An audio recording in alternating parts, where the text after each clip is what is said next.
Betapa banyak dosa yang diremehkan oleh wanita berkait dengan kehidupan yang dia jalani tentunya. Iya, sebelum kita masuk kepada bab penyimpangan dalam iman dan akidah dalam kitab ini, pemirsa mungkin yang sudah punya buku bisa membuka bukunya, buku 100 dosa yang diremehkan oleh wanita. Ada 5 penyebab orang melakukan dosa. Yang pertama, penyebab tersebut adalah kecondongan mereka kepada dunia. Ternyata ada hukum sebab akibat dalam dosa yang orang lakukan, bahwa tidaklah sembarangan orang melakukan dosa kecuali memang dosa itu memiliki sebab. Sebab itu adalah kecondongan mereka kepada dunia. Mereka mengutamakan hawa nafsu dan lebih mengedepankan kenikmatan dunia daripada kenikmatan beribadah kepada Allah, daripada melaksanakan ketaatan kepada Allah. Iya. Sehingga mobilisasi kita akan dunia ini kadang membuat kita lupa bahwa hidup ini untuk ibadah. Ya, gara-gara dunia kita lupa untuk ibadah. Padahal tugas kita ini untuk sam'an wa ta'an pada perintah yang Allah perintahkan, pada contoh yang Nabi contohkan. Kita sudah terlalu lama hidup menganggap baik kebaikan menurut kita, pun kita merasakan keburukan buruk menurut kita. Padahal yang namanya baik dan buruk dalam Islam ini Allah sudah kabarkan dalam Quran. Nabi pun sudah contohkan agar manusia enggak tersesat. Karena agama ini akan membimbing manusia. Cuma ya dunia mataul gurur, jadi perhiasan yang menipu manusia. Oleh karena itu ulama mengatakan penyebab yang pertama adalah kecondongan manusia akan dunia. Gara-gara dunia dia lupa kewajiban, sehingga ketika kewajiban sudah lalai maka keburukan yang akan dia rutinkan. Padahal asal sami'na wa ata'na lah. Dalam kitab ini dituliskan pada surat Al-Ahzab ayat 36, wa ma kana lil mu'minin wal mu'minatin idza qadallahu wa rasuluhu amran ayakuna lahumul khiyaratu min amrihim. Kita enggak dikasih pilihan dalam Islam ini. Kalau memang Allah sudah berfirman, Nabi sudah bersabda, tinggal sami'na wa ata'na, tinggal kami patuh, kami nurut, kami dengar, kami patuh. Cuma ya itulah dunia membuat kita lupa bahwa kewajiban harus dikedepankan. Yang kedua, yakni terlalu bodoh terhadap agama Allah. Jujur, bukan hanya di kalangan wanita sebenarnya, di kalangan laki-laki pun sama. Banyak yang bodoh dalam masalah keagamaan. Udah tahu dia bodoh, dia nggak mau mencari ilmu syar'i. Dia nggak mau membuka kitabullah, dia nggak mau membuka sunnah Rasul, sehingga keterperosokan dalam lubang dosa dan maksiat ini menjadi rutinitas. Karena dia nggak tahu di mana Allah perintahkan, dia nggak tahu di mana Nabi contohkan, dia nggak tahu, dan dia juga memang tidak paham masalah agama. Dia merasa kalau yang namanya sholat ya cuma sekedar sholat. Dia nggak tahu ada perintah as-sholatu ala waktiha, di atas waktu yang telah ditentukan. Kapan waktu yang ditentukan? Azan berkumandang, qomat, sholat. Sampai kapan? Sampai waktu sholat berikutnya. Buat siapa jarak yang jeda tersebut antara sholat dengan sholat? Buat orang yang memiliki uzur. Kalau Anda nggak punya uzur, ya harus sholat tepat waktu. Karena ada ancaman dalam ayat lain, alladzina hum an sholatihim sahun, lalai dengan sholat. Kalau katakan wail, celaka ini orang yang sholat. Dia sholat cuma celaka kata Allah, karena dia lalai dengan sholatnya. Berarti kan jangan diremehkan, karena dia nggak paham, terlalu bodoh, ya itulah kenyataan. Belum lagi bicara toharah, berkaitan tentang wudu, mandi, tayamum, banyak yang nggak paham masalah ini.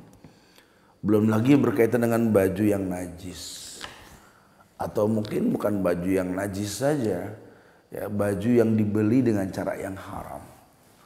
Makanya kalau orang yang berilmu tentang Allah, tahu Allah baik, cuma nerima yang baik, innallaha thayyib la yaqbalu illa thayyiban, itu nggak main-main. Dia nggak bakal berikan sesuatu kepada Allah dengan cara yang haram. karena Allah tidak terima itu. Takutnya talbis, hilang makna, hilang kebaikan. Karena kebiasaan mencampur antara yang baik dengan yang buruk. Ya. Allah hanya mengatakan dalam Quran di surat Az-Zumar ayat 9. Kata Allah, Kul hal yastawil ladina ya'lamuna wal ladina la ya'lamun. Katakan ya Muhammad, apakah sama orang yang berilmu dengan yang tidak berilmu? Oh ya beda, nggak usah dijawab dengan lisan, dalam hati saja. Orang kalau berilmu tentang Allah, sholat itu bukan beban. Orang kalau berilmu tentang Allah, belajar itu bukan beban. Kita baca Quran, kita belajar, kita sedang meniti jalan menuju surganya Allah. Tapi berapa banyak orang baca Quran, orang belajar sambil ngantuk. Aneh, ke surga sambil merem tuh aneh saja. Ya kenapa bisa begitu? Karena dia nggak tahu dia sedang berjalan ke surga. Ya, dia nggak tahu. Nggak usah ke surga lah, urusan dunia saja yang kita suka. Kalau kita sedang menuju sesuatu yang kita suka dalam kondisi rapi, bagus, sehat, siap menghadapi kenyataan. Akhirat. Walal akhiratu khairul laka minal ula. Akhirat itu lebih mulia ketimbang dunia.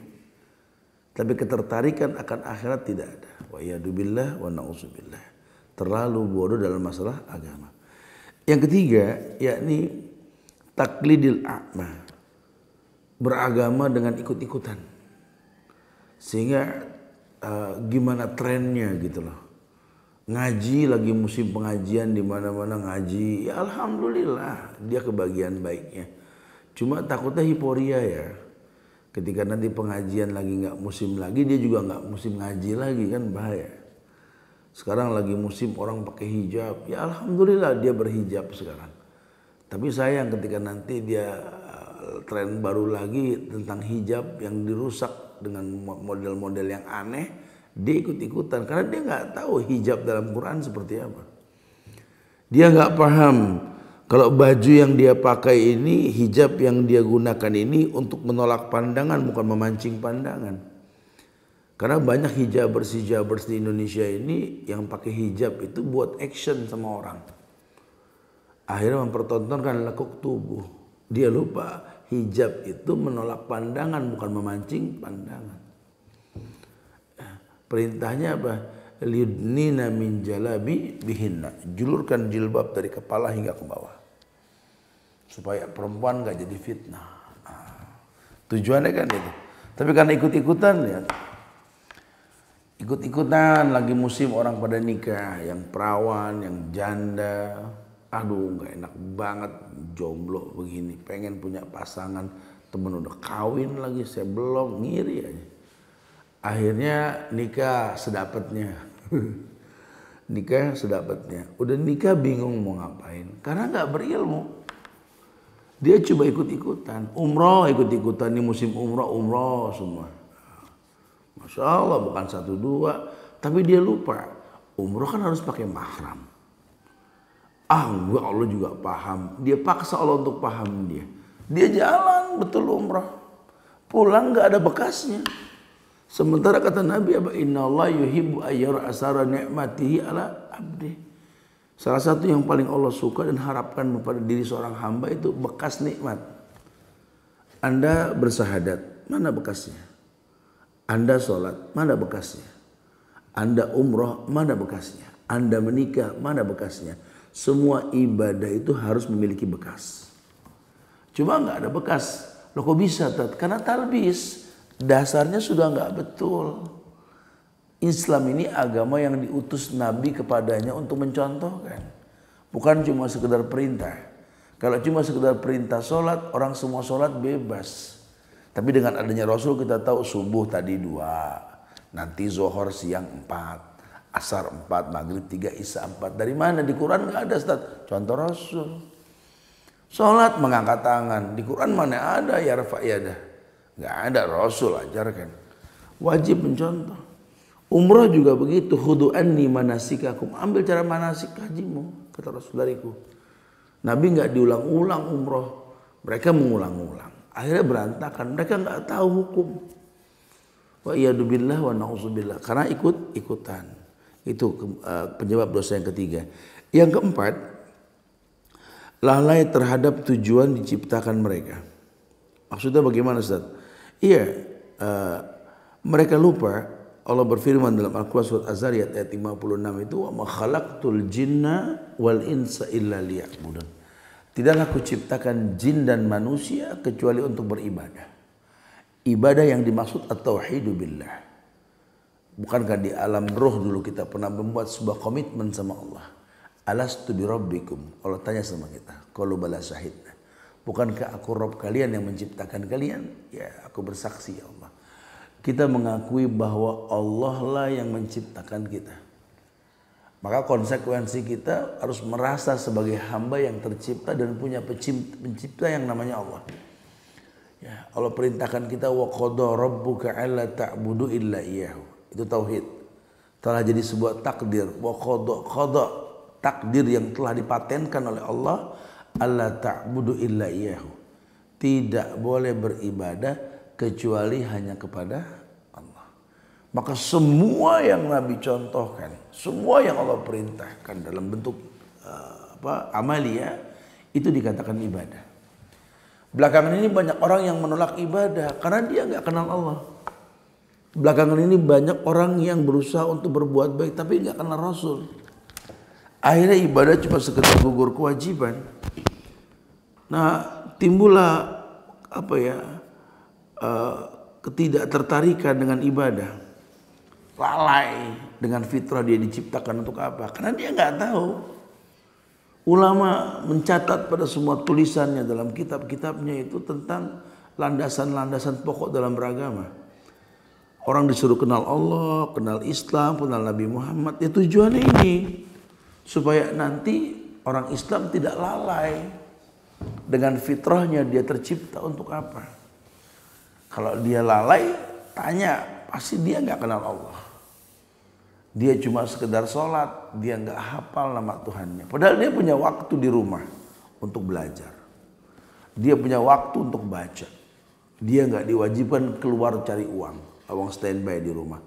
Cuma nggak tahu jalan sono, jalan sini sama teman sehingga waktu terbuang. Keluar pagi, nggak lama siang. Nggak lama lagi sore balik ke rumah. Begitu tiap hari, dunia yang dia ukur, dunia yang dia cari. Akhirnya rontok kebaikan, lalai, lama-lama males. Ya, mau ngaji buru-buru, kenapa? Temen nunggu. Iya, mau zikir buru-buru, kenapa? Karena memang ada yang mau datang. Mau sholat ditunda, kenapa? Lagi repot. Lihat dunia. Dia nggak kenal Allah, dia nggak tahu Allah. Allah perintahkan kita untuk menjadi orang yang ahsanut taqwim, ahsanul ibadah, ibadah yang terbaik. Kapan dikatakan baiknya ibadah? Ketika tepat waktu dan mencontoh Rasul. Semuanya sudah ada aturan mainnya. Akhirnya lalai. Ini yang sering terjadi di yang keempat ini. Khususnya berkaitan dengan tauhid, mengesahkan Allah. Takut sama suami, nggak takut sama Allah. Ya, ngerapihin rumah kalau ada suami. Ya, takut diomelin kalau nggak rapi. Padahal rumah itu kan sorga buat kalian. Sorga nggak ada yang berantakan. Disibukin sama gadget handphone. Sampai anak terbengkalai. Anak dipegang sama mbak. Anak dikasih makan sama mbak. Suami nggak dilayanin. Baju mbak yang cuci. Masakan mbak yang masak. Kopi mbak yang bikinin. Masya Allah. Berarti ini sadar nggak sadar ini ibu kayaknya melegalkan bapak poligami nih kalau begini. Karena percuma menikah sama ibu, apa yang ibu tawarkan? Apa kecantikan? Nggak cantik. Lawang bapak yang dandanin. Apa yang ditawarkan? Lekuk tubuh, ada yang lebih indah di luar sana. Apa yang ditawarkan? Pelayanan. Masih banyak yang siap melayani dengan cara yang baik. Wallahi, kok masih mau suami sama ibu? Ya karena ternyata ada kebaikan orang tua ibu dulu yang berdoa sama Allah tertunda dan datang kebaikan tersebut kepada ibu. Demi Allah, apa yang kita tawarkan sama dia, mulailah kita berpikir.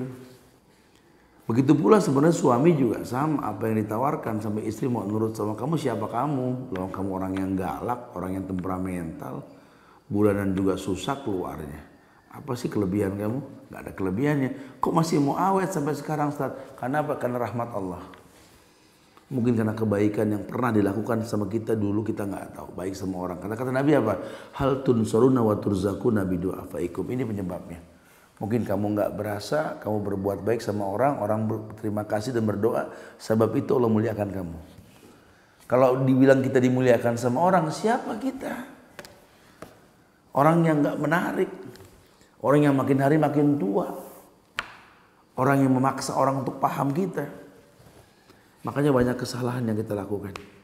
Ya, kita cuma pengen dipandang baik, wa yadubillah wa na'udzubillah. Masya Allah.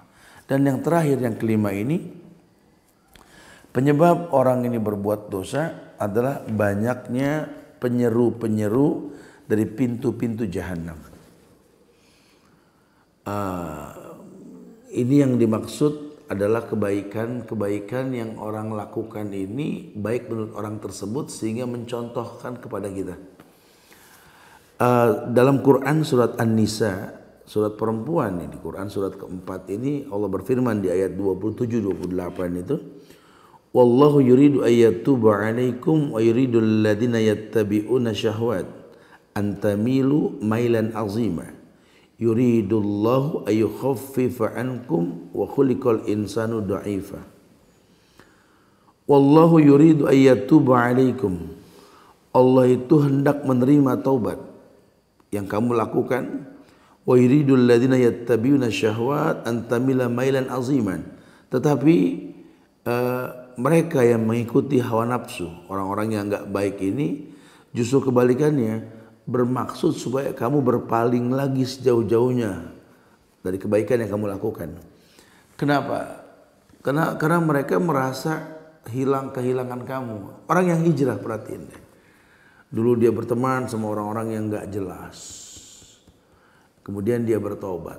Lihat, tobat yang dia lakukan ini membuat teman-temannya kayak gak nerima. Ngajak lagi dia berbuat maksiat, ngajak lagi dia berbuat keburukan.